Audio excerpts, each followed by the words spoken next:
Hello hi welcome नमस्ते, मेरा नाम ऋतिक और आज हम फिर से बात करेंगे एक और इम्पोर्टेंट कंसेप्ट के ऊपर। तो ये वीडियो सेमेस्टर 5 के उन स्टूडेंट्स के लिए मोस्ट इंपॉर्टेंट होने वाली है जिनके पास सब्जेक्ट है income tax, law and practice. तो चलिए शुरू करते हैं आज की वीडियो को, जहाँ पे हम फिर से बात करेंगे यूनिट नंबर 2 के बारे में। तो शुरू करते हैं आज का कंसेप्ट। और इस कंप्लीट सीरीज के नोट्स भी ऑलरेडी प्रिपेयर हो चुके हैं with important question answer PDF। जिन बच्चों को नोट्स परचेज करने हैं वो इस नंबर पर जाए 9667836333 हमें व्हाट्सएप करके नोट्स भी ले सकते हैं। अब अगर हम देखें हमारा कंसेप्ट क्या है आज का, एक तो competition of salary in grade system. हम सब जानते हैं कि अब जो है ना सैलरी निकालने के लिए ग्रेड सिस्टम आ चुके हैं। ग्रेड सिस्टम यानी कि पे स्केल बोलते हैं हम उसे, कि कौन से पे स्केल पे कोई पर्सन काम कर रहा है और उसके अकॉर्डिंग उसकी क्या होगी सैलरी होगी, उसी के अकॉर्डिंग उसकी क्या होगी इंक्रीमेंट होगी। और किस पे स्केल पे यानी कि पे ग्रेड पे कितनी सैलरी है वो डिपेंड करता है फाइनेंस कमीशन के अकॉर्डिंग। जैसे आप सब जानते हो कि 8th फाइनेंस कमीशन आने वाला है, उसके अकॉर्डिंग जो सैलरी है वो क्या होगी लोगों की बढ़ जाएगी, खासकर गवर्नमेंट ऑफिसर्स की, है ना। तो जैसे 8th फाइनेंस कमीशन आ जाएगा वैसी सैलरी क्या हो जाएगी बढ़ जाएगी। तो वही चीज यहाँ पे है कि हम जो है ना ग्रेड सिस्टम के अकॉर्डिंग करते हैं, सैलरी निकालते हैं और साथ साथ इंक्रीमेंट परसेंटेज भी निकालते हैं कि एनुअली कितना इंक्रीमेंट होगा सैलरी में इन्फ्लेशन के अकॉर्डिंग। ठीक है, तो वही चीज यहाँ पे देखो, an employ may be entitled to receive salary in grade system. मतलब एक एम्प्लॉय को जो सैलरी है ना वो ग्रेड सिस्टम के अकॉर्डिंग मिल सकती है। Under this system the normal annual increment is to be given. यहाँ पे जो है ना नॉर्मल एनुअल इंक्रीमेंट क्या होता है गिवन होता है to employ are already fixed in the grade. वो पे ग्रेड में ऑलरेडी लिखा हुआ होता है कि कितना इंक्रीमेंट यहाँ पे होने वाला है। ठीक है, जैसे कि फिलहाल इस टाइम पे 7th फाइनेंस कमीशन सबका चल रहा है, उसके अकॉर्डिंग ही पे ग्रेड और पे स्केल डिटरमाइन होता है। लेकिन जैसे ही 8th फाइनेंस कमीशन आ जाएगा तो उसके अकॉर्डिंग सैलरी में क्या इंक्रीमेंट होने वाले हैं वही पता लग जाएगा, और इंक्रीमेंट लेवल क्या रहने वाला है एनुअली वो भी पता लग जाएगा हमें यहाँ पे। ठीक है, तो ये तो हो गया ग्रेड सिस्टम के बारे में एक सिंपल सा टॉपिक कि सैलरी कैसे ग्रेड सिस्टम के अकॉर्डिंग डिटरमाइन की जाती है। ठीक है, और जितना अच्छा ग्रेड लेवल रहेगा और जितना ज्यादा पे ग्रेड रहेगा सैलरी भी उतनी ही ज्यादा रहेगी, है ना। तो अब यहाँ पे समझते हैं अगली चीज, वो क्या different forms of salary and taxability. यानी कि सैलरी की अलग फॉर्म्स हमें समझनी होंगी और उसकी टैक्सेबिलिटी समझनी होंगी, जो हम इस वीडियो में डिस्कस नहीं करने वाले हैं। तो बात भी आपने टॉपिक डाला क्यों, मैं समझा रहा हूँ। इस टॉपिक के लिए ना आपको टेबल समझनी पड़ेगी कि सैलरी की अलग फॉर्म्स क्या होती हैं, क्या उस पर टैक्स लगाया जाएगा या टैक्स नहीं लगाया जाएगा। सेम ऐसे ही अलाउंसेस की अलाउंसेस कौन कौन से हैं और कौन कौन से अलाउंसेस टैक्स एग्जम्पशन के अंदर आते हैं और कौन कौन से अलाउंसेस उन पे टैक्स लगता है, तो वो सब हम यहाँ पे देखने वाले थे। ठीक है, तो इसकी जो वीडियो है ना वो मैं आप लोगों को स्क्रीन रिकॉर्डिंग की फॉर्म में दूंगा, क्योंकि टेबल से स्टडी करना था। अगर मैं ऐसी वीडियो बनाने लग गया तो बहुत लेंथी वीडियो बन जाएगी, तो इसके लिए मैं एक ना PDF से पढ़ा दूंगा आपको ये वीडियो पूरी की पूरी। ठीक है, तो वो शायद चैप्टर के आखिरी में आपको मिल जाएगा। ठीक है, तो जरूर देख लेना वो वीडियो, क्योंकि वहां पे हम टेबल के अकॉर्डिंग ये स्टडी करेंगे कि कौन सी इनकम होती है, कौन से टाइप की सैलरी होती है, क्या वो टैक्सेबल होगी या नहीं होगी, कौन से अलाउंसेस होते हैं, क्या वो टैक्सेबल होंगे या फिर टैक्स एग्जम्पशन का पार्ट बनेंगे, और किस किस सेक्शन के अकॉर्डिंग हुआ है सब कुछ, वो सब कुछ हम उस टेबल के अकॉर्डिंग स्टडी कर लेंगे। ठीक है, तो वो मैं स्क्रीन रिकॉर्डिंग की फॉर्म में अपलोड कर दूंगा। ठीक है, तो वो वीडियो भी जरूर आप लोग देख लेना। तो अब हम शुरू करते हैं अगला लेसन, यानी कि यूनिट नंबर 2 का लेसन नंबर 2। तो लेसन नंबर 2 हमारे पास क्या है, ये हमारे पास था इनकम फ्रॉम सैलरीज पार्ट 1। अब हम डिस्कस करने वाले हैं इनकम फ्रॉम सैलरीज पार्ट 2, यानी कि यूनिट नंबर 2 का अगला लेसन। तो सबसे पहले समझते हैं इस कंप्लीट लेसन में हमें क्या क्या चीजें देखनी है। लर्निंग ऑब्जेक्टिव बिल्कुल लास्ट में स्टडी करेंगे। पहले समझते हैं इस चैप्टर का इंट्रोडक्शन, वो क्या है एन एम्प्लॉइज ग्रेट्युइटी। ग्रेट्युइटी का मतलब होता है कि एक तरह से कि क्या पर्क रहने वाले हैं, क्या एडिशनल इनकम मिलने वाली है। सिंपल सी भाषा में बताऊं तो ग्रेट्युइटी का मतलब है क्या एडिशनल इनकम मिलने वाली है। जैसे फॉर एग्जांपल आप कभी भी अगर रेस्टोरेंट में जाते हो और खासकर आप किसी लग्जरी रेस्टोरेंट में जाते हो तो वहां पे आप टिप देते हो, वो टिप जो है ना ये ग्रेट्युइटी होती है। तो वो चीज यहाँ पे है, an employee's gratuity is a perk that their employer provides, जो उसको उसका एम्प्लॉयर प्रोवाइड करता है। The centre recently passed an amendment. अब जो सेंटर का मतलब यहाँ पे क्या है सेंट्रल गवर्नमेंट से है। ठीक है, उन्होंने एक अमेंडमेंट पास किया हाल ही में, that raised the maximum gratuity amount, जहां पे उन्हें मैक्सिमम ग्रेट्युइटी अमाउंट को डिटरमाइन किया सेक्शन 1010 के according of the income tax act, exempts it from tax up to ₹20 lakh, यानी कि 20 लाख तक किसी प्रकार का टैक्स नहीं लगेगा। ये आ गया टैक्स एग्जम्पशन के अंदर, एज अपोज टू फॉर्मर जो कितना था 10 लाख रुपए। The exemption limit of ₹20 lakh will apply, लेकिन ये जब भी अप्लाई होगा, कब अप्लाई होगा, विल अप्लाई टू एम्प्लॉइज, उन एम्प्लॉइज के लिए in the event of retirement, यानी कि या तो वो रिटायर कर गई हो, ठीक है, दूसरा या उनकी डेथ हो गई हो, ठीक है, इसके अलावा रेजिग्नेशन के केस में और डिसेबलमेंट के केस में ऑन और आफ्टर मार्च 29, 2018, या तो 29 मार्च 2018 या उसके बाद, according to CBDT notification number SO1213, ये हमारा नोटिफिकेशन नंबर होता है, डेटेड मार्च 8, 2019, जिसकी डेट क्या है, मार्च 8, 2019। तो उम्मीद है आप लोगों को ये कंप्लीट इंफॉर्मेशन समझ में आ गई है कि ग्रेट्युइटी का मैक्सिमम अमाउंट क्या है जो टैक्स एग्जम्पशन के अंदर आता है। पहले कितना था, अब कितना है, पहले 10 लाख था, अब 20 लाख हो चुका है, और वो किस केस में लगता है, वो सारे केस में आप लोगों को समझा चुका हूँ, चाहे रिटायरमेंट हो, डेथ हो, रेजिग्नेशन हो या फिर डिसेबलमेंट के केस में ये लगाया जाता है। और कब से लगाया जाता है वो डेट ही मैंने आपको बता दी है, ठीक है। तो ये हो गया हमारा कंप्लीट इंफॉर्मेशन इस चीज के बारे में। अब समझते हैं अगला पॉइंट। अगला पॉइंट हमारे पास यहाँ पे क्या आता है, computation of gross income under the head salary, यानी कि हम जो है वो ग्रॉस इनकम कैसे निकालने वाले हैं जब हम सैलरी हेड की बात करते हैं। तो यहाँ पे हमें 4 चीजें देखने को मिलेंगी। एक तो पहला बेसिक सैलरी, इसको हम लोग बेसिक पे भी बोलते हैं। अगर कोई पर्सन गवर्नमेंट जॉब की तैयारी कर रहा है आप में से, ठीक है, तो वो बता सकते हैं कि जो बेसिक पे है ना वो अलग होता है, बाकी अलाउंसेस अलग होते हैं। यानी कि आपको पता होगा कि बेसिक पे तो लोगों गवर्नमेंट जॉब में बहुत कम दिखती है, लेकिन जैसे अलाउंसेस मिल जाते हैं ना, सैलरी बहुत ज्यादा क्या होती है, बढ़ जाती है। वही चीज यहाँ पे है। तो बेसिक सैलरी यानी कि वो बेसिक वेजेस जो उसे मिलने वाले हैं वो मिनिमम वेजेस की तरह ट्रीट किए जाते हैं। उसके अलावा अलग अलाउंसेस होते हैं, ठीक है, डीए है, एचआरए है, और भी अलग तरह के बहुत सारे अलाउंसेस हमें देखने को मिलते हैं जो हम यहाँ पे पढ़ेंगे। और अलाउंसेस मैं आपको उस वाली वीडियो भी समझा दूंगा जब मैं पीडीएफ बनाऊंगा, तो उसमें टेबल के अकॉर्डिंग मैं आप लोगों को सारे अलाउंसेस भी समझा दूंगा, और किन किन पे टैक्स लगता है और किन किन पे टैक्स नहीं लगता है, इनके टैक्स एग्जम्पशन के अंदर आता है वो भी समझा दूंगा। तो ये तो हो गई बेसिक सैलरी, यानी कि सैलरी में एक पार्ट तो आएगा बेसिक सैलरी का। दूसरा क्या आएगा, profit in lieu of salary, यानी कि सैलरी के अलावा कुछ प्रॉफिट मिल गया वो आएगा, ठीक है। इसके अलावा परक्विजाइट, अब ये क्या होता है कि एडिशनल कुछ बेनिफिट्स मिल रहे हैं क्या, जिसको क्या बोलते हैं, non monetary benefits. For example medical treatment हो सकता है, क्योंकि देखो मेडिकल ट्रीटमेंट भी तेरे का बेनिफिट ही तो है। अगर मान लेते हैं कोई इंप्लॉयर आपको मेडिकल बेनिफिट नहीं दे रहा है या फिर किसी पर्सन को मेडिकल बेनिफिट नहीं दे रहा है तो कहीं और जाके इलाज करवाएगा, वहां उसके पैसे लेंगे, वो पैसे उसके बच गए, तो वो भी क्या है कि नॉन मॉनेटरी बेनिफिट है। या फिर क्वार्टर दे रखा है, ठीक है, हाउस प्रॉपर्टी दे रखी है रहने के लिए, तो भाई वो भी तरह क्या है, ठीक है, एक बेनिफिट ही है। तो एडिशनल बेनिफिट जो भी होते हैं ना वो किसका पार्ट बनते हैं, परक्विजाइट का। और इनकम थ्रू प्रोविडेंट फंड, और जो इनकम प्रोविडेंट फंड से आ रही है वो भी किसका पार्ट बनेगा, हमारे पास यहाँ पे सैलरी का पार्ट बनेगा।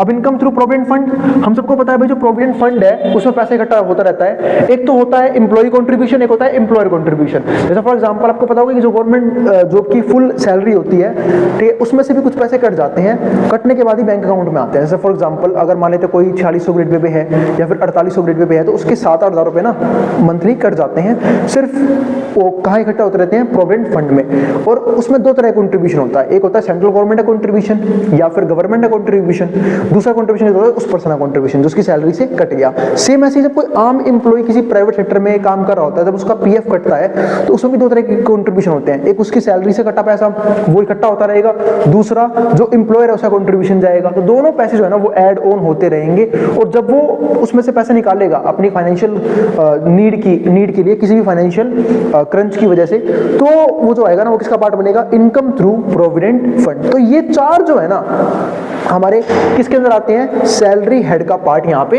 बनते हैं। अब इसके बाद जो हमारे पास अगला पॉइंट आता है वो क्या आता है, description of different items including in salary, यानी कि सैलरी के अंदर हम अलग अलग आइटम्स और कौन कौन से इंक्लूड करते हैं। जिसमें पहला क्या आता है हमारे पास यहाँ पे, advance salary and arrears of salary. देखो एडवांस सैलरी का मतलब क्या है कि आप अभी काम करोगे लेकिन आपने पहले से ही एडवांस में सैलरी ले ली है, ठीक, इसको बोलते हैं एडवांस सैलरी, यानी कि काम करना बाकी है वर्कर का, उसको पैसे पहले ही मिल चुके हैं उस काम के।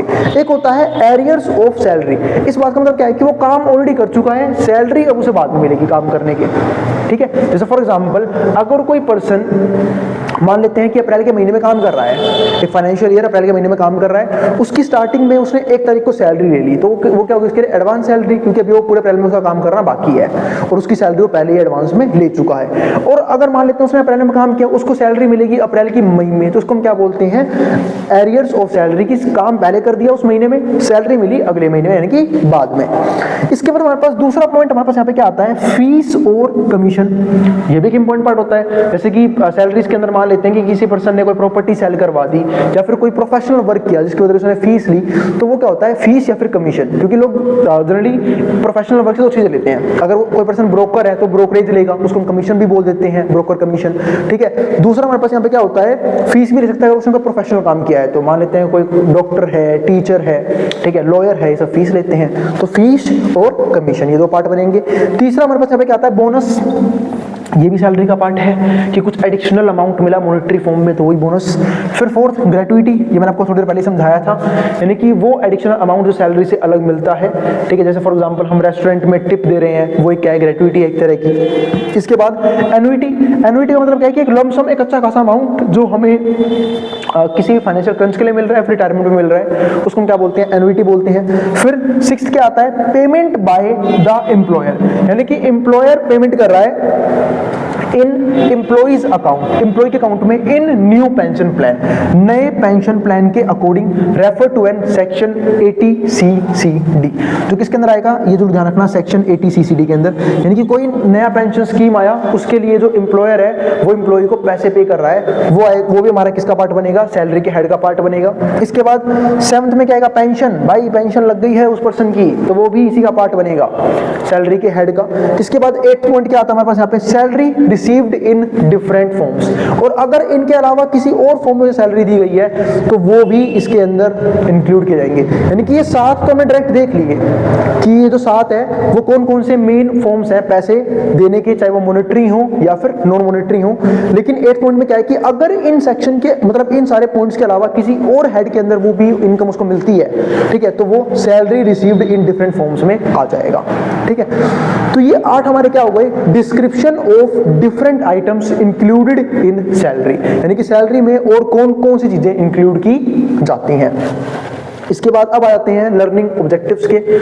ऑब्जेक्टिव में 2 में पढ़ रहे हैं चैप्टर के अंदर, 2 लर्निंग ऑब्जेक्टिव हैं और 2 कौन कौन से हैं। पहला हमारे पास क्या आता है, demonstrate enhanced reasoning skills with data, यानी कि जब हम रीजनिंग स्किल्स को गेन करते हैं with data, graph, statistics and spatial correlations to be in line with organizational need, ठीक है, कि ताकि हम ऑर्गेनाइजेशनल नीड को फुलफिल कर पाए। The pay structure should be adaptable, और पे स्ट्रक्चर इस तरह का होना चाहिए जो एडेप्टेबल हो, यानी कि लोग उसे समझ पाएं, अडेप्ट कर पाएं, adaptable enough to accommodate changes as they occur. और यही नहीं, उनमें फ्लेक्सिबिलिटी भी होनी चाहिए, यानी कि अगर हमें कुछ चेंजेस करने हैं पे स्ट्रक्चर में तो हम चेंजेस भी कर पाएं। इस तरीके से बनना बहुत जरूरी है, ठीक है। दूसरा पॉइंट हमारे पास यहाँ पे क्या आता है, establishing and preserving an appropriate wage and salary structure. यही नहीं, हमें स्टैब्लिश भी करना है और प्रिजर्व भी करना है एक ऐसे एप्रोप्रिएट वेज और सैलरी स्ट्रक्चर को, is the primary goal of ways and salary administration. यानी कि जिन भी एडमिनिस्ट्रेशन के अंदर हम वेज एंड सैलरी को डिटरमाइन करते हैं, वो एक इजी स्ट्रक्चर होना चाहिए ताकि लोगों को इजीली समझ में आ जाए और लोग इजीली उसे जो है अडेप्ट भी कर पाए और फ्लेक्सिबल भी रहे कि अगर फ्यूचर में कुछ चेंजेस करने हैं तो वो चेंजेस हम वहाँ पे कर पाएंगे। ये 2 मेन हमारे पास यहाँ पे क्या है, लर्निंग ऑब्जेक्टिव है जो हमें इस चैप्टर में क्या करने हैं, स्टडी करने हैं, ठीक है। तो जैसे कि हम पढ़ रहे हैं चैप्टर कौन सा, इनकम फ्रॉम सैलरीज पार्ट 2, तो इससे बिल्कुल ध्यान से कवर करते चलना, क्योंकि इनकम फ्रॉम सैलरी पार्ट 1 में हमने बेसिक बात की थी इनकम के बारे में, सैलरीज के, इनकम फ्रॉम सैलरीज के बारे में, ठीक है। अब थोड़ा सा हम और डीप में जानने वाले हैं। अभी भी फिर बोल रहा हूँ एक टॉपिक रह गया है जहां पे मैंने अब तक ये नहीं सिखाया कि आप लोगों को जो अलग अलग सैलरी हेड्स हैं उनमें से कौन से टैक्सेबल होते हैं और कहां पे हमें एग्जम्पशन का बेनिफिट मिल सकता है और किस हद तक मिलेगा और किस सेक्शन के अकॉर्डिंग होगा। उसके लिए मैं फिर बोल रहा हूँ एक स्क्रीन रिकॉर्डिंग डाल दूंगा, क्योंकि अगर वो टेबल में पढ़ाना शुरू करता तो काफी लंबी हो जाती, इसलिए मैंने उसके लिए एक सेपरेट वीडियो बना दी है, वो आपको मिल जाएगी, ठीक है। उसका लिंक मैं अब आई टैब पे भी लगा दूंगा, ठीक है, तो वहां से भी आप ले सकते हो वीडियो पे। आज की वीडियो में हम ये कवर करने वाले हैं tax free perquisites for all employees, यानी कि ऐसे कौन कौन से एडिशनल बेनिफिट्स हैं जो एम्प्लॉयर प्रोवाइड करता है किसको, अपने एम्प्लॉय को, पर वो आते हैं टैक्स एग्जम्पशंस के अंदर। वो हम डिस्कस करेंगे आज की वीडियो के अंदर। और इस कंप्लीट सीरीज के नोट्स भी ऑलरेडी प्रिपेयर हो चुके हैं with important question answer PDF. जिन बच्चों को नोट्स परचेज करने हैं वो इस नंबर पर जाए 9667836333 में व्हाट्सएप करके नोट्स भी ले सकते हैं। अब हम शुरू करते हैं कंसेप्ट। तो हमारे पास 17 अलग अलग फैसिलिटीज हैं जो हम आज की वीडियो में कवर करने वाले हैं, आज के टॉपिक में कवर करने वाले हैं, जो टैक्स एग्जम्पशन के बेनिफिट के अंदर आते हैं।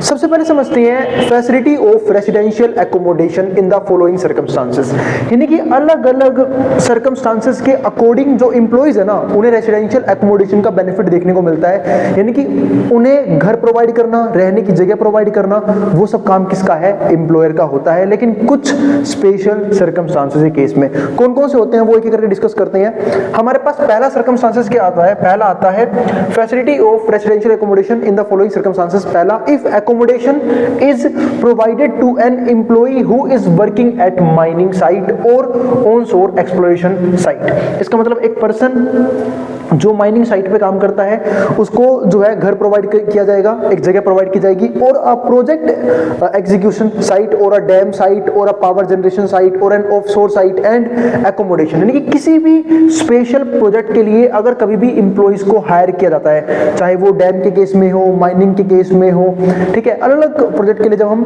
किसी भी वर्कर को हायर करते हैं, एम्प्लॉय को हायर करते हैं, तो उस केस में एकोमोडेशन कौन प्रोवाइड करती है, जो कंपनीज है या तो वो प्रोवाइड करेगी या फिर जो एम्प्लॉयर्स हैं वो प्रोवाइड करेंगे। ठीक है, तो ये हो गया हमारा पहला इंपॉर्टेंट केस। दूसरा हमारे पास यहाँ पे क्या आता है, अच्छा इसमें भी कुछ पॉइंट्स हैं। पहला पॉइंट क्या है, is located in a remote area, ठीक है, खासकर जब वो रिमोट एरिया में लोकेटेड होंगे, यानी कि ऐसे एरिया जिसको हम ग्रामीण इलाकों का नाम जानते हैं जहां पे फैसिलिटीज बहुत कम मौजूद है, तो ऐसे केसेस में जो भी घर वगैरह प्रोवाइड करने हैं या फिर रहने की जगह प्रोवाइड करनी है वो काम किसका होगा, एम्प्लॉयर का होगा। दूसरा पॉइंट हमारे पास यहाँ पे क्या आता है, बीइंग अ टेम्पररी नेचर, अगर वो काम टेम्पररी नेचर का है तो एक पर्सन वहां पे अपना घर तो ले नहीं पाएगा, टेम्पररी नेचर का काम है, क्योंकि कुछ टाइम के लिए प्रोजेक्ट चलने वाला है, 6 महीने मान लेते हैं, 1 साल मान लेते हैं, 2 साल मान लेते हैं, 5 साल मान लेते हैं, यानी कि टेम्पररी नेचर का वो काम है। तो इसका मतलब क्या है कि काम जैसे खत्म होगा तो पर्सन वहां से जा सकता है। तो इस बात का मतलब ये है कि ऐसे केसेस में भी जो एम्प्लॉयर है वो ही अपने एम्प्लॉय को एकोमोडेशन प्रोवाइड करेगा। इसके अलावा and having plinth area not exceeding 800 square feet is located not less than 8 kilometre, ठीक है, away from local limits of any municipality. और यहाँ पे भी देखना ध्यान से, वो क्या कि वो लोकल लिमिट्स है ना जो म्युनिसिपैलिटीज की, उनसे काफी दूर है, उसको हम क्या बोलते हैं, कैंटनमेंट बोर्ड, ठीक है, तो उनसे काफी अलग है। तो ऐसे केस में एम्प्लॉयर की जिम्मेवारी और ज्यादा बढ़ जाती है कि जब इतनी ज्यादा लैक ऑफ फैसिलिटीज है किसी एरिया में तो वहां पे अपने एम्प्लॉय का ख्याल रखे, उसे सारी फैसिलिटीज वहां पे मौजूद करवाई जाए। इसके बाद बी पार्ट यहाँ पे क्या बनता है, if an employ is transferred from one place of service to another place of service and the employ is provided free residential accommodation at both places of services then the facility of one house having higher valuation shall be exempt from 90 days. इस बात का मतलब यह है कि अगर एक person को हम ट्रांसफर करते हैं एक प्लेस से दूसरे प्लेस में, यानी कि एक पर्सन कहीं पहले मान लेते कहीं एक जगह सर्विस प्रोवाइड कर रहा था, अब किसी दूसरी जगह जाके सर्विस प्रोवाइड कर रहा है, खासकर कब, employ is provided free residential accommodation, हम उसको अगर फ्री रेजिडेंशियल एकोमोडेशन देते हैं at both places of services, दोनों प्लेस सर्विसेज के, then the facility of one house having higher valuation, तो एक हाउस की अगर वैल्यू जो है क्या है, ज्यादा है, शैल बी एग्जेम्प्ट फ्रॉम 90 डेज, तो हम उसमें छूट देंगे 90 दिनों की। तो ये हो गया हमारे पास यहाँ पे बी पॉइंट। सी पॉइंट क्या है, free residential accommodation not exceeding 15 days, और जो फ्री रेजिडेंशियल एकोमोडेशन होगा वो 15 दिन से ज्यादा का नहीं होना चाहिए। ठीक है, डी ऑप्शन क्या है, एकोमोडेशन फैसिलिटीज टू जजेस, ऐसी एकोमोडेशन फैसिलिटीज जो जजेस को दी जाती है। मैंने आप ये चीज ना प्रीवियस वीडियो में भी समझाई थी जहां पे हमने टैक्स एग्जम्पशन अलाउंसेस की बात की थी कि जहां पे टैक्स फ्री अलाउंसेस, यानी कि ऐसे अलाउंसेस जिन पर टैक्स नहीं लगाए जाते हैं, उसमें से एक पॉइंट ये भी था कि जजेस को जो भी एकोमोडेशन दी जाती है, रेजिडेंशियल एकोमोडेशन दी जाती है, तो उस पर किसी प्रकार का टैक्स नहीं लगाया जाता है हमारे इंडिया में। ठीक है, तो ये पॉइंट आप जरूर ध्यान रखेंगे। इसके बाद ए पॉइंट क्या आता है, facility of rent free residence, यानी कि एक फैसिलिटी रेंट फ्री रेजिडेंस की provided to officers of parliament shall be exempt, यानी कि जो किसको प्रोवाइड की है, ऑफिसर्स ऑफ पार्लियामेंट, वो भी टैक्स एग्जम्पशन के केस में आएगा, इस पे भी किसी प्रकार का टैक्स नहीं लगाया जाता। तो ये तो हो गई सिर्फ एक सिंगल पॉइंट की बात, जहां पे हमने ये बात की कि जब रेसिडेंशियल एकोमोडेशन दी जाती है तो वो किन किन सर्कमस्टांसेस के अकॉर्डिंग दी जाती है। अब बाकी बचेंगे बाकी 16 पॉइंट, वो हम यहाँ पे डिस्कस करते हैं फटाफट। दूसरा पॉइंट क्या आता है, facility of interest free loan और loan at concessional rate of interest. अब ये इंटरेस्ट फ्री लोन क्या होता है कि जब एक एम्प्लॉय को मान लेते हैं कोई भी फाइनेंशियल नीड पड़ गई, यानी कि कोई भी फाइनेंशियल इमरजेंसी आ गई और उसके पास पैसे नहीं है, तो जो एम्प्लॉयर है वो उनको जो फ्री इंटरेस्ट लोन है वो प्रोवाइड कर सकते हैं एक सर्टेन अमाउंट तक, यानी कि जब हम पढ़ते हैं तो 20,000 एक अमाउंट होता है, वहां तक हम जो है फ्री इंटरेस्ट लोन प्रोवाइड कर सकते हैं। दूसरा मेडिकल अगर कोई इमरजेंसी है तो उसके बेनिफिट के लिए जो हम हमारा पार्ट 3A है उसके अकॉर्डिंग हम बेनिफिट्स दे सकते हैं, किसको, एम्प्लॉई को, कि भाई मेडिकल इमरजेंसी में हेल्प करेंगे। दूसरा अगर कोई फाइनेंशियल इमरजेंसी आई तो उसमें भी हम एक सर्टेन अमाउंट तक free interest free loan provide कर सकते हैं। दूसरा अगर हमें रेट ऑफ इंटरेस्ट लेना भी है तो हम कंसेशनल रेट ऑफ इंटरेस्ट की बात यहाँ पे कर सकते हैं। अब बात है कंसेशनल रेट ऑफ इंटरेस्ट क्या होता है, भाई एक तरह से आप मानो बार्गेनिंग कर ली एम्प्लॉयर ने एम्प्लॉई के साथ कि आपको कम से कम इतना इंटरेस्ट तो देना चाहिए, जो कि मार्केट रेट ऑफ इंटरेस्ट से बहुत कम रहता है, क्योंकि वो पर्सन उसके लिए काम कर रहा है, तो इसलिए उसे मार्केट रेट ऑफ इंटरेस्ट से कम पे वो लोन प्रोवाइड कर दिया जाता है। क्योंकि मार्केट में मान लेते हैं रेट ऑफ इंटरेस्ट मान लेते हैं 15% है, 20% है, पर एनम बता रहा हूं मैं, तो वो हो सकता है उसे 5-6% पे लोन प्रोवाइड करते, ठीक है। तो वो भी एक तरह से कहीं ना कहीं हेल्प ही हो जाती है, ये कम इंटरेस्ट रेट पे लोन प्रोवाइड करवा दिया गया। तो ये तो हो गया दूसरा पॉइंट। तीसरा पॉइंट हमारे पास यहाँ पे क्या आता है, provision for free educational facilities. अब ये प्रोविजन किसके लिए है, फ्री एजुकेशनल फैसिलिटीज के लिए, यानी कि फ्री एजुकेशनल फैसिलिटीज प्रोवाइड की जाएगी किसको, एम्प्लॉयर के जो भी एम्प्लॉयर के जो भी एम्प्लॉइज हैं उनके बच्चों को, ठीक है। तो उनको फ्री एजुकेशनल फैसिलिटी प्रोवाइड की जाएगी टू द चिल्ड्रन, देखो लिखा भी हुआ है, to the children of the employee in an institution maintained by the employer. वो उस इंस्टीट्यूशन में जो किसने मेंटेन किया है, एम्प्लॉयर ने मेंटेन किया है, ताकि बच्चे फ्री एजुकेशन अचीव कर पाए, फ्री एजुकेशन ले पाए और उस तरीके से पढ़ने को लेके मोटिवेट हो पाए, ठीक है। तो ये आता है हमारा तीसरा पॉइंट। इसके बाद हमारे पास फोर्थ पॉइंट क्या आता है, free computer and laptop use, यानी कि जो एम्प्लॉयर है वो एम्प्लॉई को फ्री कंप्यूटर प्रोवाइड करेंगे, लैपटॉप प्रोवाइड करेंगे, वो भी किसके लिए, पर्सनल यूज के लिए भी, ठीक है। तो ये भी पॉइंट आता है, ये भी एक अलाउंस ही हो गया कि इसके ऊपर टैक्स एग्जम्पशन मिलता है। इसके बाद फिफ्थ पॉइंट क्या आता है, लीव ट्रैवल असिस्टेंस। अब लीव ट्रैवल असिस्टेंस का मतलब क्या है कि अगर ट्रैवल करना है तो एक सर्टेन अमाउंट तक ऐसी लीव दी जाएगी जहां पे सैलरी डिडक्ट नहीं की जाएगी। हम सब जानते हैं बहुत से एम्प्लॉयर जो है वो ट्रैवलिंग का बेनिफिट भी देते हैं अपने एम्प्लॉइज को कि अगर आप एक सर्टेन अमाउंट को छुट्टियां लेते हो तो आपकी कोई भी सैलरी डिडक्ट नहीं की जाएगी। तो वही चीज यहाँ पे इसको बोलते हैं लीव ट्रैवल असिस्टेंस। इसके बाद सिक्स्थ पॉइंट हमारे पास यहाँ पे क्या आता है, फॉरेन फैसिलिटी।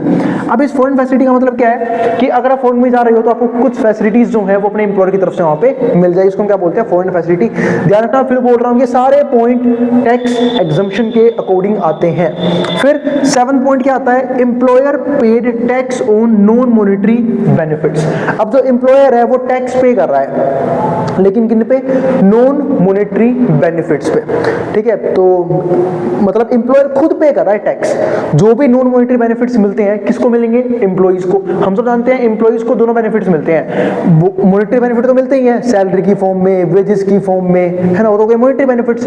और नॉन मॉनेटरी बेनिफिट्स में आते हैं ऐसे बेनिफिट्स जैसे अलाउंस मिल गए कुछ, ठीक है, जैसे हम बात कर रहे हैं परक्वी साइड मिल गई कुछ, तो वो सब किसके अंदर आएंगे, एम्प्लॉयर पेड टैक्स, यानी कि एम्प्लॉयर ने उन पे टैक्स पे किया हुआ है उन नॉन मॉनेटरी बेनिफिट्स को देने के लिए। फिर 8th पॉइंट क्या आता है, conveyance facility to cover the commute between the work place and home. मतलब एक तरह से यहाँ पे मान लो आपकी ट्रैवलिंग अलाउंस पे कर दिया एक तरह से कि ट्रैवलिंग ईजी कर दी, कि मान लेते हैं कोई सोसाइटी में से कुछ ग्रुप ऑफ पीपल एक ही कंपनी में काम करते हैं, एक ही एम्प्लॉयर के पास काम करते हैं, उसके लिए गाड़ी लगवा दी कि भाई यही गाड़ी आपको आपके घर से ऑफिस लेके जाएगी या फिर आपके वर्क साइट तक लेके जाएगी और फिर यही गाड़ी आपको घर पे छोड़ के भी जाएगी। तो वो चीज हो गई, इसको बोलते हैं conveyance facility to cover the commute between work place and home, तो डिस्टेंस कवर करती है वर्क प्लेस और होम का। तो ये भी टैक्स एग्जम्पशन के अंदर आता है। फिर क्या आता है 9th point, refresher course and training facilities, यानी कि जो भी फैसिलिटी एम्प्लॉइज को प्रोवाइड की जाएगी ताकि वो नई स्किल्स सीख पाएं, उन्हें नई ट्रेनिंग देनी हो, अपनी स्किल्स को एडवांस कर सकते हैं ताकि जो काम है वो और अच्छे तरीके से हो पाए। तो ये भी जो है ना वो टैक्स फ्री या फिर टैक्स एग्जम्पशन का पॉइंट बनता है, ये फैसिलिटीज भी। इसके बाद 10th पॉइंट क्या आता है, periodical and general facility for use of offices are exempt. यानी कि पीरियोडिकल जो कि कुछ सर्विसेज मान लेते हैं, कुछ फैसिलिटी ऐसी हैं जो पीरियोडिकली एम्प्लॉइज को मिल सकती हैं, ठीक है। दूसरा, कुछ जनरल फैसिलिटीज जो डेली बेसिस पे मिलती हैं वो भी टैक्स एग्जम्पशन के अंदर आएंगी। इसके अलावा 11th मेडिकल फैसिलिटीज, यानी कि अगर किसी भी तरह की मेडिकल इमरजेंसी हुई एम्प्लॉइज के साथ तो वो भी मेडिकल फैसिलिटीज का पार्ट बनेगी और इसके ऊपर भी कोई टैक्स नहीं लगाया जाएगा। इसके बारे में डिटेल में बात करेंगे आने वाली वीडियो में, ठीक है। इसके बाद 12th पॉइंट क्या आता है, employees contributions made by their employers to their staff group insurance plan are not taxable benefits. इस बात का मतलब यह है कि जब हम सब जानते हैं, जब हम पीएफ कटने की बात करते हैं या फिर हम प्रोविडेंट फंड में इन्वेस्टमेंट करते हैं, ईपीएफ करते हैं, ठीक है, तो ऐसे केसेस में ना जो एम्प्लॉइज का कॉन्ट्रीब्यूशन है, ठीक है, वो भी टैक्स एग्जम्पशन के अंदर आता है। यानी कि दोनों कॉन्ट्रीब्यूशन होता है ना उस पार्ट में, जो भी पीएफ बनता है या इनकी जो भी अमाउंट प्रोविडेंट फंड में जाता है तो उसमें दो कॉन्ट्रीब्यूशन जाते हैं। एक होता है एम्प्लॉय का सैलरी का हिस्सा कट गया जो उसको रिटायरमेंट में मिलेगा, वो एक इन्वेस्टमेंट में रखा रहेगा। दूसरा, एम्प्लॉयर्स का कंट्रीब्यूशन भी होता है। तो ये सब जो है ना टैक्सेबल बेनिफिट्स के टैक्सेबल बेनिफिट्स के अंदर नहीं आते हैं, ठीक है। तो ये हो गया हमारे पास यहाँ पे। इसके बाद 13 हमारे पास पॉइंट क्या आता है, premium that employer pays on an accident coverage that it has purchased for worker। इसका मतलब एक प्रीमियम जो एक एम्प्लॉयर पे करता है एक एक्सीडेंट कवरेज के केस में, that it has purchased, उसने परचेज किया था फॉर वर्कर, किसके लिए, वर्कर के लिए, ठीक है। तो वो यहाँ पे एक पॉइंट बनता है। फिर हमारे पास मतलब ये टैक्स एग्जम्पशन का ही पॉइंट बनता है। 14 पॉइंट क्या आता है, free transfer of any movable item. मतलब हम किसी भी मूवेबल, उसको हम बोलते हैं मोबाइल आइटम्स, यानी कि जिसको हम इजीली मूव करवा पाए, कोई भी मूवेबल आइटम है to an employee after 10 years, अगर उसने 10 साल यूज कर लिया है उसे, उसके बाद वो फ्री मूवेबल कर सकता है, ठीक है, और वो फ्री ट्रांसफर के अंदर आएगा। तो कौन कौन सी चीजें हैं ध्यान रखना, एक्सेप्ट फ्रॉम कंप्यूटर, कंप्यूटर इसका पार्ट नहीं बनेगा, इलेक्ट्रॉनिक्स इसका पार्ट नहीं बनेगा, और जो कार्स हैं वो इसका पार्ट नहीं बनेंगे, ध्यान रखना, except from computer, electronics and car. इसके बाद 6th पॉइंट क्या आता है, अ कॉमन एंटरटेनमेंट एरिया, ठीक है, फॉर ऑल स्टाफ मेंबर्स। एक कॉमन एरिया बनेगा। ये सब एडिशनल बेनिफिट है जो एम्प्लॉयर प्रोवाइड करते हैं अपने एम्प्लॉइज को, कि जहां पे लोग जो हैं वो आराम से अपना खा पी सकते हैं, गप्पे मार सकते हैं, थोड़ा टाइम अगर वर्क से परेशान हो गए तो आपस में बात कर सकते हैं। जिस भी तरह का एंटरटेनमेंट के लिए अगर वो एरिया उन्हें यूज करना है तो वो यूज कर सकते हैं। जैसे हम बड़ी बड़ी कंपनीज में देखते भी हैं, वो अपने एम्प्लॉइज को बहुत बेहतरीन फैसिलिटीज देती हैं, उन्हें फील ही नहीं होने देती कि वो काम करने आए हैं, है ना। वर्किंग एनवायरनमेंट उतना अच्छा होता है, और कई लोगों का वर्किंग एनवायरनमेंट इतना खराब होता है कि उनका टाइम काटना उनके लिए मुश्किल हो जाता है काम करने के लिए, ठीक है। तो वही सेम चीज यहाँ पे है कि स्टाफ मेंबर्स को एक एंटरटेनमेंट एरिया भी प्रोवाइड किया जा रहा है। 17th और आखिरी पॉइंट जो फैसिलिटी एम्प्लॉयर की तरफ से मिलती है वो क्या आता है, सेक्शन 10(16) के अंदर स्कॉलरशिप अवॉर्डेड टू एम्प्लॉई।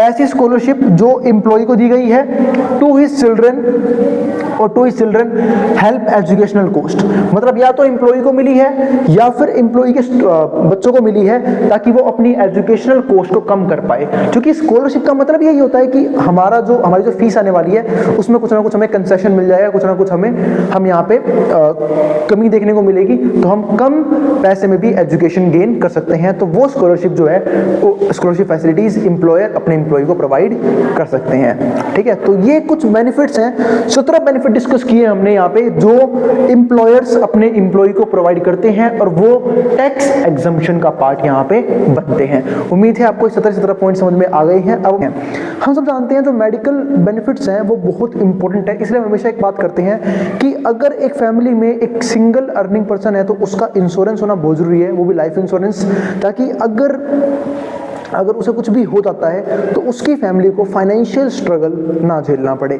दूसरा, हम मेडिकल बेनिफिट्स में बात करते हैं एक तरह से मेडिकल इंश्योरेंस का, यानी कि मेडिकल ट्रीटमेंट में भी खर्चा आता है, तो उस इंश्योरेंस की हम बात इसलिए करते हैं क्योंकि हमने देखा है अपनी फैमिलीज में, अपने आसपास की, जब भी मेडिकल एक्सपेंसेस बढ़ते हैं या फिर मेडिकल प्रॉब्लम आती है कोई भी, तो लोगों की सारी सेविंग उड़ जाती है उन लोगों की जिनके पास किसी भी तरह का इंश्योरेंस नहीं होता, यानी कि किसी भी तरीके से वो सिक्योर नहीं होते मेडिकल ट्रीटमेंट को लेके।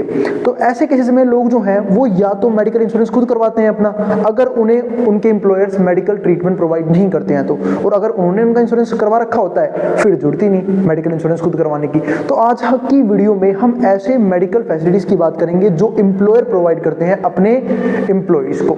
ठीक है, तो देखते हैं कौन कौन से हैं वो। तो हमारे पास ये कुछ बेनिफिट हैं, ई पॉइंट तक है। तो पहले शुरू करते हैं इस टॉपिक को। तो following medical facilities provided by the employer are not regarded perquisites and they are tax free for all employees.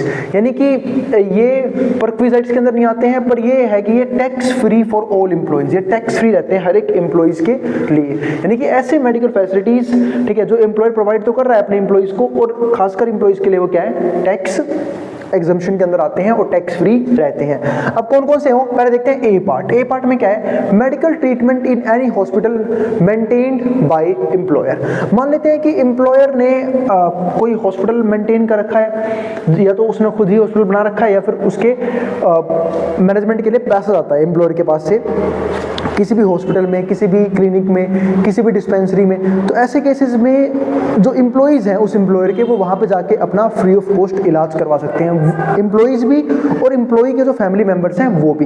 यानी कि वहाँ से इलाज करवाना वो हॉस्पिटल जो वेल मेंटेन्ड है उसके एम्प्लॉयर के द्वारा। तो ये हो गई पहली फैसिलिटी। तो वही पॉइंट यहाँ पे है, मेडिकल ट्रीटमेंट इन एनी हॉस्पिटल, किसी भी हॉस्पिटल में जो मेंटेन्ड है बाय एम्प्लॉयर। ठीक है, तो ये एक बहुत बढ़िया बेनिफिट होता है एम्प्लॉयर की तरफ से। इससे जो एम्प्लॉय है वो एक तरीके से सिक्योर हो जाता है, किसको लेके, मेडिकल ट्रीटमेंट्स को लेके। क्यों से पता होता है कि मेडिकली अगर कुछ भी बिगड़ा फैमिली के अंदर तो उसको लेके हमारे पास कवर है, हमारा जो एम्प्लॉयर है वो उस ट्रीटमेंट का खर्चा हमें प्रोवाइड कर देगा। क्योंकि हम देखते हैं आजकल जो मेडिकल ट्रीटमेंट है उसके जो एक्सपेंसेस हैं वो बढ़ते जा रहे हैं, ठीक है, लगातार। और इसलिए एक मेडिकल इंश्योरेंस बहुत इंपॉर्टेंट चीज हो जाती है अगर एम्प्लॉयर मेडिकल इंश्योरेंस खुद प्रोवाइड नहीं कर रहा है तो ये हमने देखा पहला पॉइंट इस टॉपिक के बारे में। बी पॉइंट हमारे पास यहाँ पे क्या आता है, reimbursement of medical expenses of employ in the following circumstances. देखो रीइंबर्समेंट का मतलब क्या है कि मान लेते हैं कि कुछ मेडिकल एक्सपेंसेस हुए।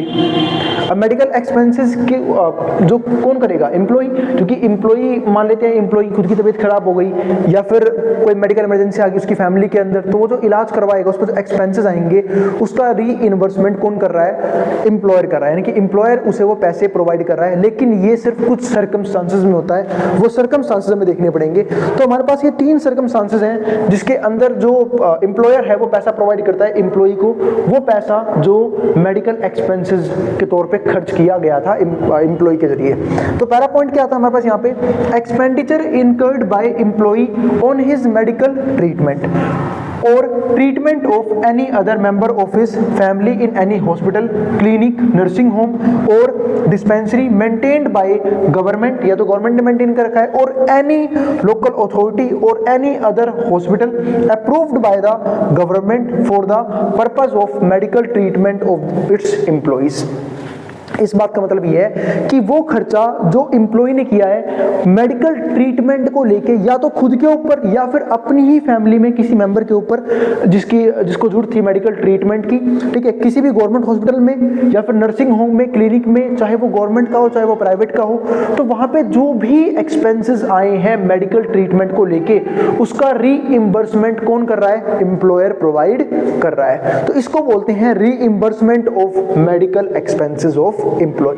तो ये हो गया पहला पॉइंट, ठीक है। और यहाँ पर इसमें एक बात भी थी, approved by the government for purpose of medical treatment, यानी कि वो हॉस्पिटल जो गवर्नमेंट ने अप्रूव कर रखा है मेडिकल ट्रीटमेंट को लेके ऑफ द एम्प्लॉइज, ठीक है। यूनिक किसी में भी जाके इलाज करवा लिया, जो अप्रूव्ड है बाय गवर्नमेंट उसमें ही इलाज होना चाहिए। यानी कि कुछ टर्म्स एंड कंडीशंस होती हैं एम्प्लॉयर्स की भी इस केस में, तभी जाके वो जो है वो अमाउंट सैंक्शन करते हैं या फिर अमाउंट का रीइंबर्समेंट प्रोवाइड करते हैं, ठीक है। तो ये हो गया हमारे पास यहाँ पे पहला पॉइंट क्लियर। दूसरा सर्कमस्टांस कौन सा होना चाहिए, इन रिस्पेक्ट ऑफ प्रिस्क्राइब डिजीज। अगर मान लेते हैं कोई भी प्रिस्क्राइब डिजीज है जो टर्म्स एंड कंडीशन के अकॉर्डिंग जिसमें एम्प्लॉयर ने बोल रखा है कि हाँ मैं अमाउंट पे करूंगा, और elements in any hospital, dispensary, clinic और nursing home approved by chief commissioner, जो चीफ कमिश्नर ने अप्रूव कर रखा है उसके अकॉर्डिंग ही अमाउंट का रीइंबर्समेंट किया जाएगा, अमाउंट पे किया जाएगा, किसको? एम्प्लॉई को। तीसरा और आखिरी पॉइंट क्या आता है यहाँ पे, फ्रॉम द AY टू मतलब accounting year 2021 any sum paid by the employer in respect of illness, कोई भी अगर सम पे किया है, इसको हम अकाउंटिंग, ध्यान रखना अकाउंटिंग भी बोलते हैं, फाइनेंशियल भी बोल देते हैं, ठीक है। तो any sum paid by the employer in respect of illness relating to कोविड-19, यानी कि हम सब जानते हैं कि 2021 के बाद कोविड-19 नाम की बीमारी भी आ गई थी एक, जहां पे बहुत सी इंश्योरेंस कंपनी बर्बाद हुई। पर दिक्कत ये थी कि इंश्योरेंस कंपनीज कोविड-19 को उस टाइम पे रीइंबर्स नहीं कर रही थी। क्यों नहीं कर रही थी? क्योंकि कवर में ही नहीं था वो किसी भी इंश्योरेंस के। तो जब कवर में नहीं था तो उसका पैसा भी नहीं मिलेगा। फिर धीरे धीरे कोविड-19 भी क्या हो गया, कवर में आ गया, इंश्योरेंस के कवरेज में आ गया। तो ऑन हिज ट्रीटमेंट और treatment of any other members of his family, इसका मतलब ये है कि 2020-21 के अकाउंटिंग ईयर के बाद अगर कोविड-19 की वजह से भी अगर कोई मेडिकल ट्रीटमेंट या फिर मेडिकल इमरजेंसी क्रिएट हो रही है तो उसका पैसा भी एम्प्लॉयर को पे करना पड़ेगा, चाहे वो उस एम्प्लॉय के साथ में हो, चाहे वो उसके अदर फैमिली मेंबर्स के साथ में हो। तो ये हमें 3 बेनिफिट्स देखने को मिलते हैं, जो किसको मिलते हैं? जो मिलते हैं एम्प्लॉयज को एम्प्लॉयर की तरफ, वो भी खासकर किस लिए? मेडिकल बेनिफिट्स के तौर पे। इसके बाद सी पार्ट आता है, payment of health insurance premium by employer. अगर मान लेते हैं कई बार क्या होता है कि जो एम्प्लॉयर है वो खुद ही अपने एम्प्लॉई का लाइफ इंश्योरेंस करवा के चलते हैं और हेल्थ इंश्योरेंस करवा के चलते हैं कि अगर किसी भी तरह की लाइफ को लेकर कोई दिक्कत आई तो उसकी फैमिली में फाइनेंशियल कोई भी इशू नहीं आना चाहिए। और हेल्थ का इसलिए करवा देती है कि अगर कोई भी मेडिकल इमरजेंसी आई तो हेल्थ इंश्योरेंस के जरिए पेमेंट हो जाएगी। तो हमने ऐसे भी बहुत अच्छे एम्प्लॉयर्स देखे हैं, बहुत अच्छी कंपनीज देखी हैं, ठीक है, जहां पे एम्प्लॉइज का प्रॉपर लाइफ इंश्योरेंस करवाया जाता है और हेल्थ इंश्योरेंस करवाया जाता है, किसके जरिए? एम्प्लॉयर के जरिए, ताकि कोई भी मेडिकल इमरजेंसी आए तो उसको सस्टेन करना पॉसिबल हो। तो ये बेनिफिट हमें यहाँ पे नजर आता है सी पॉइंट के अंदर। अब डी पॉइंट हमारे पास यहाँ पे क्या आता है? Reimbursement bye the employer of health insurance, यानी कि रीइंबर्समेंट हो रहा है bye the employer of health insurance premium paid by the employee, जिसका प्रीमियम किसने पे किया था? एम्प्लॉई ने पे किया था। ये होता है सेक्शन 80D के अकॉर्डिंग, ठीक है, IRDA यानी कि इंश्योरेंस रेगुलेटरी डेवलपमेंट अथॉरिटी। तो ये जरूर ध्यान रखना क्योंकि IRDA काम करती है, क्योंकि हम सब जानते हैं रेगुलेटरी बॉडी होना बहुत जरूरी है और खासकर फाइनेंशियल इंस्टीट्यूशंस के ऊपर। तो इंश्योरेंस कंपनी की जो रेगुलेटरी बॉडी होती है वो होती है IRDA, जिसका काम ये होता है कि इंश्योरेंस प्रॉपर तरीके से लोगों को दिया जाए, इंश्योरेंस का प्रीमियम मैनेज रहे, ठीक है, और कोई भी इंश्योरेंस कंपनी स्कैम ना करे नॉर्मल लोगों के साथ, इंडिविजुअल्स के साथ। वो सब काम किसका है? IRDA का काम है। इसके बाद अब हम समझते हैं ई पॉइंट को। अब ई पॉइंट क्या आता है? If the treatment is taken outside, अगर कोई भी मेडिकल ट्रीटमेंट, मेडिकल इमरजेंसी की ट्रीटमेंट जो है वो डोमेस्टिक कंट्री में नहीं हो पा रही, वो करवानी पड़ रही है फॉरेन कंट्री में, तो हमारा ये बड़ा पॉइंट लगता है India any expenditure incurred bye the employer on. तो किस तरह के एक्सपेंडिचर उसके ऊपर लगेंगे? तो देखो पहला एक्सपेंडिचर क्या होगा? Medical treatment of the employees और any member of his family. कोई मेडिकल ट्रीटमेंट होगा वो भी कहां पे? फॉरेन कंट्री के अंदर, किसी भी एम्प्लॉई का या फिर उसकी फैमिली में किसी मेंबर का, तो वो खर्चा होगा एक। तो दूसरा, वहां पे जो स्टे करेंगे उसका खर्चा होगा अलग से। सेकंड पॉइंट क्या आता है? Travel and stay abroad of the employee और any member of his family for medical treatment, यानी किसी भी तरह की मेडिकल इमरजेंसी और मेडिकल ट्रीटमेंट में जब एक पर्सन ट्रैवल करते हैं या फिर अब्रॉड में रहते हैं कोई भी एम्प्लॉई, तो उसके ऊपर जो खर्चा होगा, ठीक है, वो भी एक मेडिकल ट्रीटमेंट का पार्ट बन जाएगा, ठीक है। तो मेडिकल ट्रीटमेंट। और तीसरा एक्सपेंस क्या हो सकता है? Travel and stay abroad of one attendant who accompanies the patient. मतलब भाई अगर कोई पेशेंट है, किसी की फैमिली को मेडिकल इमरजेंसी आ गई, उसके साथ कोई ना कोई जाएगा, उसका खर्चा भी होगा, ठीक है। तो वही चीज यहाँ पे है कि travel and stay abroad of one attendant who accompanies the patient in connection with such treatment, उस ट्रीटमेंट को लेके।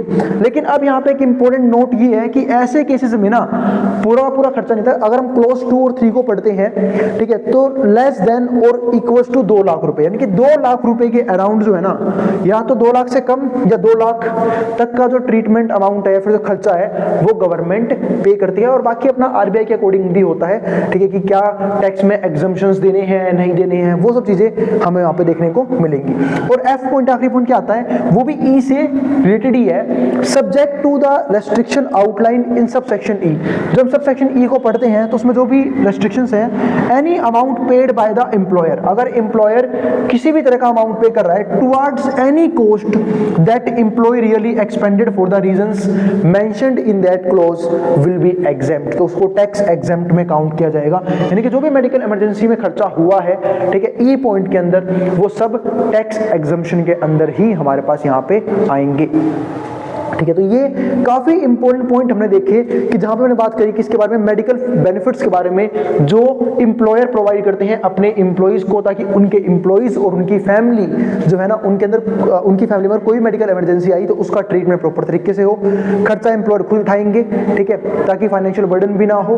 तो ये सब जो है ना कहीं एक अच्छे एम्प्लॉयर की रिस्पॉन्सिबिलिटी होती है कि वो अपने एम्प्लॉइज का पूरे तरीके से ख्याल रखे।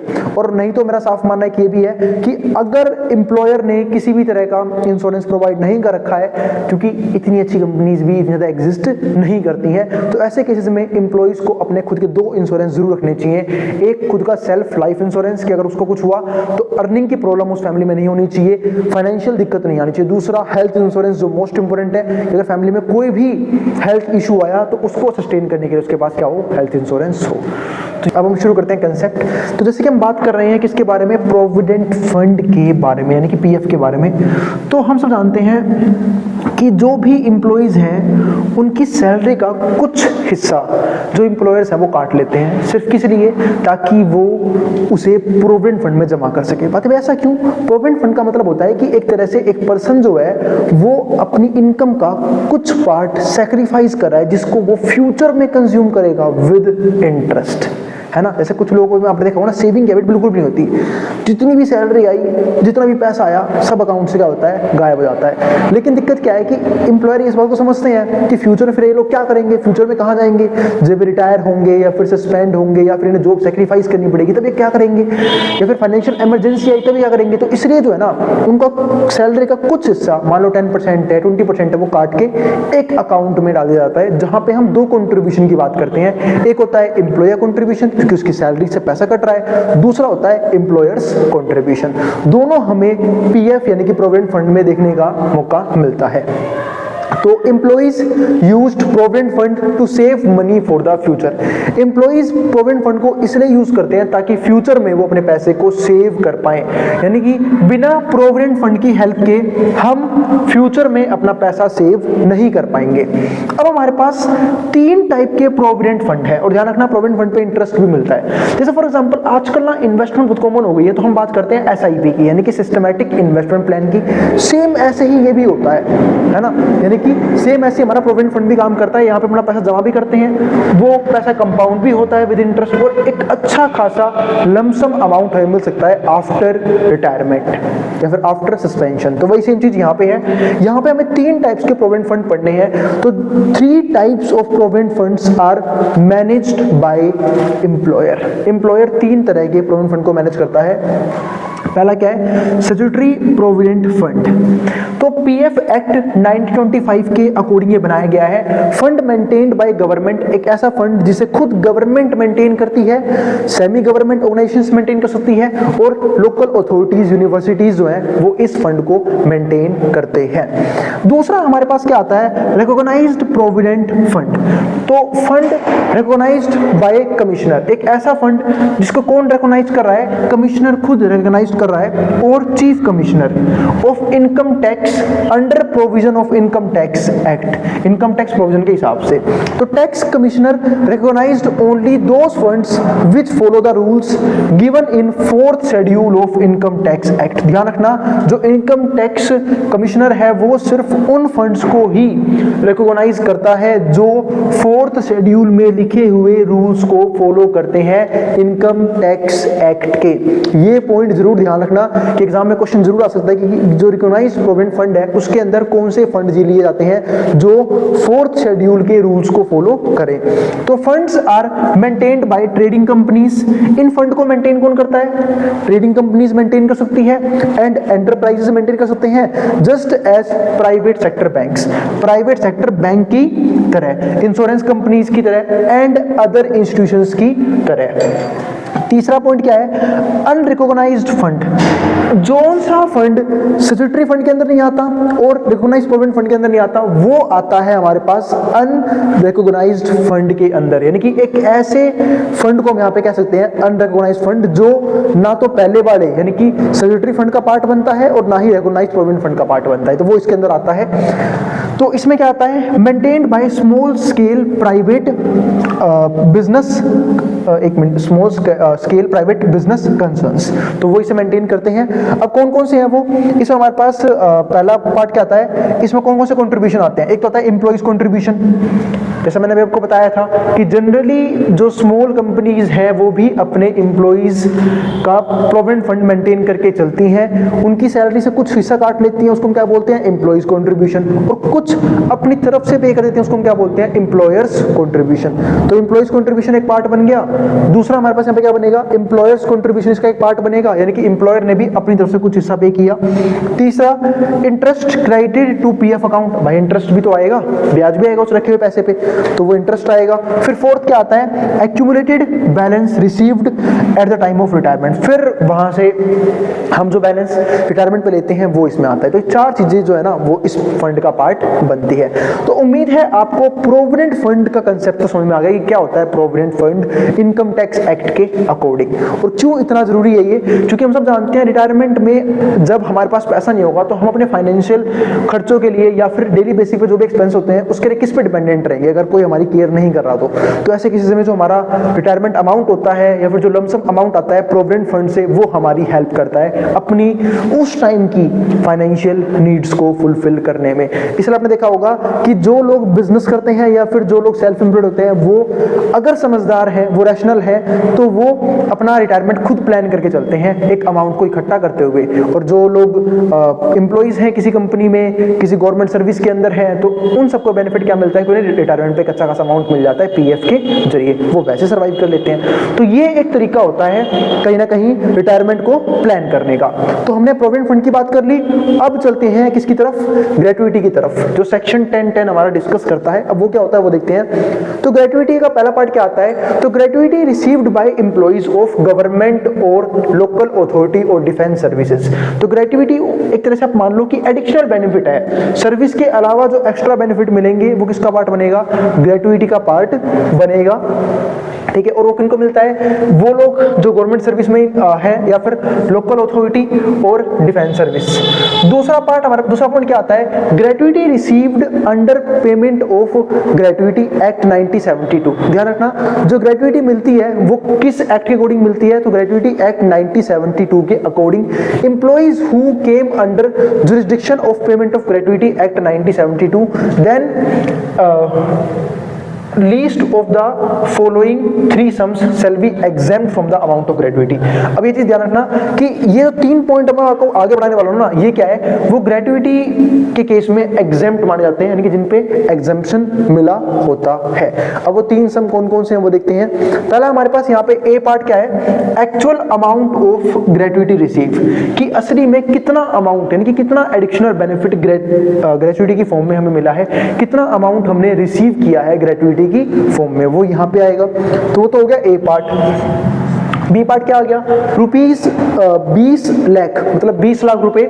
और जो हमारे पास सी पार्ट है वो क्या है? 15 days of salary for each year of service, या फिर 15 दिन की सैलरी मिलेगी for each year of service, जितना उन्होंने हर साल में सर्विस दी थी। और 7 days salary in case of seasonal factories, और 7 डेज सैलरी उस केस में जब हम किसी सीजनल फैक्ट्रीज में काम कर रहे हैं। More than 6 months is deemed to be 1 year, क्योंकि जब सीजनल होंगे तो भाई सिंपल सी बात है पूरे साल तो काम किया नहीं होगा, उस सीजन में पर्टिकुलर काम किया होगा, तो हम 6 महीने यहाँ पे उस काम को मान के चल रहे हैं। क्योंकि देखो 15 दिन कम मिलेंगे फॉर ईच ईयर के, जब हमने पूरे साल काम किया होगा उसी का आधा अप्रोक्स कितना हो गया 7, वैसे तो 7.5 होता है पर हमें 7 डेज लेके चल रहे हैं। उसकी सैलरी कब मिलेगी, जब हम एक सीजनल वर्कर होंगे किसी पर्टिकुलर फर्म के अंदर, फैक्ट्री के अंदर, तो उस केस में हमें वहां पे ग्रेच्युटी मिल सकती है।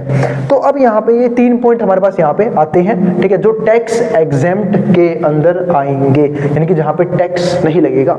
इसके बाद तीसरा पॉइंट हमारे पास यहाँ पे क्या आता है इसका, तो 2 पॉइंट डिस्कस कर लिए कि पहला ग्रेच्युटी कितनी किसको रिसीव होती है, फिर कैसे वो मिलती है, कौन कौन सी इसके अंदर आएंगी, और तीसरा in other case gratuity received by an employee from his employer, यानी कि ग्रेच्युटी क्या होती है, वो अमाउंट जो एक एम्प्लॉय को मिल रही है, किससे मिलेगी, अपने एम्प्लॉयर से ऑन हिज रिटायरमेंट, किस पे, अपने रिटायरमेंट पे, और on his becoming incapacitated prior to such retirement. अच्छा हाँ, अगर वो इनकैपेबल रहा, इस वर्ड का मतलब क्या है कि वो इनकैपेबल है, यानी कि एक तरह से अब वो काम नहीं कर पाएगा, ठीक है, मतलब हो सकता है भाई कि साउंड जो माइंड है वो अनसाउंड हो गया, यानी कि हो सकता है कोई पर्सन जो है वो दिमागी तौर से काम करने के लायक नहीं बचा, या फिर कोई फिजिकल डिसेबिलिटी आ गई, तो ऐसे केसेस में ना, ठीक है, वो पर्सन जो है वो प्रायर एक तरह से रिटायरमेंट ले लेता है।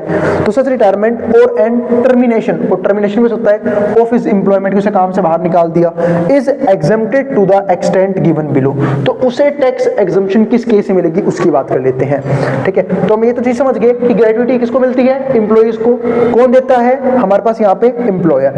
अब उसे क्या कौन कौन से बेनिफिट मिलेंगे, पहला half month salary from each completed year of service, यानी कि जितने साल उसने अपनी सर्विस के कंप्लीट किए होंगे उसके आधे महीने की सैलरी उसको मिलेगी। दूसरा ₹20 लाख, मतलब 20 लाख अभी मिल सकता है। और c actual amount of gratuity received whichever is less, तो एक्चुअल अमाउंट ऑफ ग्रेच्युटी क्या होगा, जो इनमें से कम होगा, या तो उसकी जो 6 महीने की सैलरी मिल रही है उसे, हाफ मंथ सैलरी मिल रही है, वो भी उन सर्विस ईयर के जो उसने कंप्लीट किए हैं, या तो वो कम हो या फिर 20 लाख रुपए कम हो, जो कम हो वो उसे ग्रेच्युटी की फॉर्म में यहाँ पे प्रोवाइड करवा दिया जाएगा एम्प्लॉयर के द्वारा। तो ये तो बात होगी किसकी, ग्रेच्युटी की सेक्शन 1010 के अकॉर्डिंग। इसके बाद हमारे पास अगला पॉइंट क्या आता है, exemption on gratuity received by government sector employees, यानी कि कौन कौन सी छूट उन एम्प्लॉइज को मिलती है जो गवर्नमेंट सेक्टर में काम करते हैं ग्रेच्युटी को लेके। यानी कि ग्रेच्युटी तो हमने बात की एम्प्लॉयर को, एम्प्लॉइज को मिल रही है एम्प्लॉयर के जरिए, तो वो तो भाई प्राइवेट सेक्टर में काम कर सकते हैं, ऐसा भी हो सकता है, और गवर्नमेंट सेक्टर में काम कर सकते हैं, वैसा भी हो सकता है। तो इसमें तुमने ये डिस्कस किया कि अगर एक पर्सन, ठीक है, अलग अलग फील्ड्स में है तो उसे ग्रेच्युटी किस तरीके से मिलेगी और उसे टैक्स एग्जम्पशन का बेनिफिट किस तरीके से मिलेगा। अब बात करते हैं कि अगर कोई पर्सन गवर्नमेंट सेक्टर में है तो उसे किस तरह के टैक्स बेनिफिट्स यहाँ पे मिल सकते हैं। तो gratuity is provided to workers in the public sector upon their retirement, जिनको कब मिला है, उनके रिटायरमेंट पे या फिर टर्मिनेशन पे। टर्मिनेशन मतलब क्या होता है, काम से निकाल दिया उन्हें, और सुपर एनुएशन और कंप्लीटली टैक्स एग्जेम्प्ट, ये कंप्लीटली टैक्स एग्जेम्प्ट होते हैं, यानी कि जो भी अमाउंट इन्हें ग्रेच्युटी के फॉर्म में मिलेगा उस पे बिल्कुल भी टैक्स नहीं लगाया जाता है, कोई लिमिट नहीं है, यहाँ पे टैक्स नहीं लगाया जाएगा। It applies to workers in defence industry, इसमें कौन से वर्कर्स आएंगे, जो डिफेंस इंडस्ट्री में काम कर रहे हैं, और कौन से आएंगे जो स्टेट में काम कर रहे हैं, और कौन से आएंगे जो फेडरल गवर्नमेंट में काम कर रहे हैं। एंड द सिविल सर्विस, यानी जो सिविल सर्वेंट्स हैं, जो यूपीएससी से आईएएस लगते हैं, आईआरएस लगते हैं, आईएफएस लगते हैं, आईपीएस लगते हैं, वो भी इसके अंदर आएंगे। एंड अदर लोकल अथॉरिटीज, वो भी इसका पार्ट यहाँ पे बनेंगे। तो ये हो गया वो काम जो पता लग गया कि जहां पे ग्रेच्युटी पे कोई भी टैक्स नहीं लगता है, टैक्स एग्जेम्प्ट रहती हैं ये सर्विसेज, जो भी मैंने ऊपर गवर्नमेंट सर्विसेज लिखी हुई है, ठीक है। तो यहां पे हमारा खत्म होता है ग्रेच्युटी। दूसरा हमने खत्म क्या कर लिया है, प्रोविडेंट फंड। उम्मीद है आपको दोनों टॉपिक समझ में आ गए होंगे। फिर भी कोई भी डाउट रह गया हो ना इस चैप्टर से रिलेटेड, आप कमेंट बॉक्स में कमेंट कर देना, मैं उन क्वेरीज को सोल्व करने की पूरी कोशिश करूंगा। अब मिलेंगे यूनिट नंबर 2 के लेसन नंबर 3 के बारे में, जहां हम ये समझेंगे कि प्रॉपर्टी से जो इनकम आती है उसको हम टैक्स के अकॉर्डिंग कैसे ट्रीट करते हैं, ठीक है। तो जिसको जो उतारना है वो उतार ले। नोट्स के लिए आप इस नंबर पर व्हाट्सएप करके नोट्स ले सकते हो, और अगर वीडियो पसंद आए तो वीडियो को लाइक कर देना और चैनल को सब्सक्राइब भी कर देना ऐसी वीडियोस के लिए। उन बच्चों में शेयर भी कर देना जिन बच्चों का एग्जाम होने वाला हो सेम सब्जेक्ट का। अब जिसको जो उतारना है वो उतार सकता है, मैं बोर्ड के सामने से।